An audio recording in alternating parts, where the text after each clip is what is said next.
From MTN News, you're watching Montana This Morning. Montana U.S. Senator John Tester puts the arm on the post office and gets results. Coming up, learn where postal boxes that were removed in Bozeman are coming back.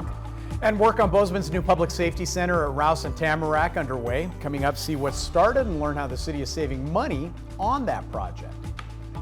6:30 on this Friday. Happy Sad Friday for us here at Montana. It is a happy sad. Lehman, Caitlin Corbett, Happy Matt Elwell. sad. The whole crew together. It is. Yes. Trying to get through the show without being emotional. I'm always emotional, so that's it. No. Happy sad True. stuff. It Happy is. sad stuff. Matt, outside, you and I were out there looking. It's kind of hazy across the valley, but it's not as bad as it was yesterday. It's better than it was last night when I went to bed. Yeah, still pretty hazy though. It's still hazy. Yeah. Temperatures into the 40s and 50s. We're going to take a look at where our numbers stand for air quality, the latest numbers coming in. We'll, of course, break them all down for you. Here's a look at your planner. Yeah, there's that haze. You can at least make out the mountains there on the horizon. That's good. Temperatures into the mid to upper 80s for the afternoon. And much better in Butte this morning as well. Temperatures are expected to warm up. It's going to be a hot, smoky, hazy weekend. We'll take a look at the forecast for where this smoke is going to move. That's all coming up in just a little bit. All right, thank you very much, Matt. Montana U.S. Senator John Tester says he has succeeded in getting some mail collection boxes replaced in Montana. Senator Tester says 14 residential mail collection boxes that were removed from Lewistown, Livingston, Manhattan, Helena, Glendive, Bozeman, and Shelby are being reinstated until after the election. But Tester says that's not enough. He says more than 14 mailboxes were removed in Montana, and he's asking the Postmaster General to explain why they were removed. He says the removals were made without public input and are unacceptable. Also, mailboxes which have been replaced in Bozeman are at West Main Street, 424 East Main, 301 West Main, 103 Culbertson Hall, that's on the campus, 903 West College, 220 West Lammy, and 1001 North 17th Avenue. So far, there have been no responses from the post office. And facing backlash for cuts to the Postal Service, Postmaster General Louis DeJoy is set to testify in front of the Senate this morning.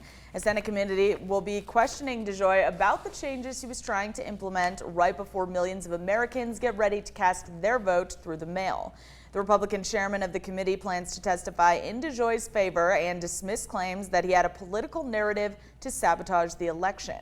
Now, vice presidential nominee Senator Kamala Harris will submit questions for that hearing, but will not take part in it. Well, after the Montana Supreme Court and a federal judge rejected appeals to keep the Green Party on the ballot this November, Montana Secretary of State Corey Stapleton has turned to the country's highest court. Stapleton, a Republican, is asking the United States Supreme Court to intervene in whether or not the Green Party should be allowed on Montana's November 3rd general election ballot. Green Party qualified for the ballot in March by petition, but it was later revealed the Montana Republican Party had financed the petition gathering, spending $100,000 on the effort. Now, if the U.S. Supreme Court was to take up the case, it is not clear at this time what ruling would mean for the ballots, given that the Montana ballots for the general election needed to be certified by yesterday. Republican gubernatorial candidate Greg Gianforte has put another $1 million of his own money into his campaign. But his Democratic opponent, Mike Cooney, took in more money from donors in the past 2 months. Gianforte has now sunk $2.5 million of his personal wealth into his campaign for governor. But the Bozeman businessman has also raised about the same amount from donors since he began his campaign in June of 2019. He's also spent more than $5 million on the campaign so far, and as of this week has about $330,000 left in his campaign account. Cooney, the state's lieutenant governor, reported raising $725,000 in just the past 2 months, compared to Gianforte's $580,000 from donors in that period. Cooney also has twice the money of Gianforte remaining in his account, about $690,000. The two men are vying to become the state's next governor to succeed Democrat Steve Bullock. Libertarian Lyman Bishop of Kalispell also in that race. Mining City headlines this morning. The Butte Health Department reminding bars and casinos to follow the governor's Phase 2 directive. Health Department handing out flyers to establishments in Butte outlining social distancing requirements and early closure times as part of the state's attempts to prevent the spread of the coronavirus. City became concerned after recent reports that some businesses are not complying with that directive. If you don't want to abide, we have the power to close you down, and we will. You know, Again, we've been consultative and educational, but we've come to the point where if establishments aren't going to abide, we'll get serious. By the way, no businesses in Butte have yet been shut down due to Phase 2 violations. We've all noticed the out-of-state license plates this year, but has tourist season really been any different because of COVID-19? MTN's Katie Miller shows us an early look at what recreation experts have to say. We've all noticed the out-of-state license plates this year, but has tourist season really changed because of COVID-19? Here's an early look at what outdoor recreation experts have to say. Glacier Country Tourism says they knew summer travel would be different this year. We technically haven't been marketing Montana. We hit pause on all of our advertising back when this first hit. Racine Freedy says this summer there have been more young families in the state and they're getting outside more. And moving into this season, we certainly were not sure what to anticipate. She's still calculating exact spending, but she says in previous years, Montanans spent $1.1 billion traveling in the state. And anecdotally, that spending hasn't stopped. Just gone. It doesn't matter what it's used for. If it's for recreation, people want it, and they want it now. Corwin says people are looking for gear for camping, backpacking, floating, really anything outside. Look at the world. We're getting outdoors, and that's all we really can do safely. He says they've sold about 4 times more boats than they did last year. But at Missoula KOA, it's a different story. It's hard.